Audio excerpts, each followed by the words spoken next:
What's causing all these bubbles? It's a hydrocarbon seep. Chemical compounds like methane and hydrogen sulfide are escaping from cracks deep in the seafloor caused by tectonic activity.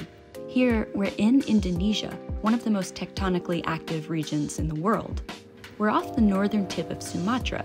We're exploring this seep as part of a larger research expedition to study the complex geology of the Sumatran seafloor.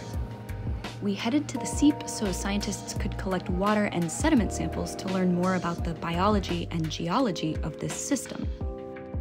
If we come up to these boats here, can we ask them where the vents are so we don't have to look so much? Is that possible to ask them?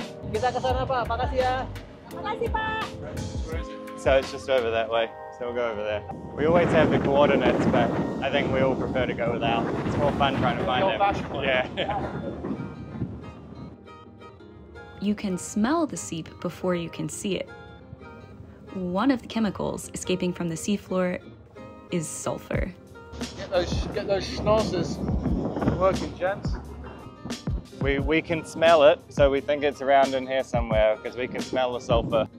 Oh, there's just there, literally right here. Yeah. How do you say thank you? Terima kasih. Terima kasih. Terima kasih.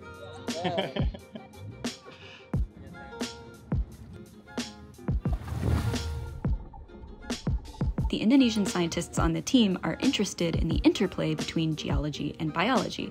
So we're sampling the water and the sediment to understand the chemical makeup here and what kinds of microbes are present.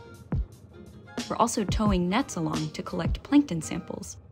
These seeps are interesting sites in their own right, but they'll also give the scientists on the research expedition a hint about where to look for other deeper seeps and vent systems in this area. The data collected here will help the scientists piece together the complete picture of the geology and biology of these waters.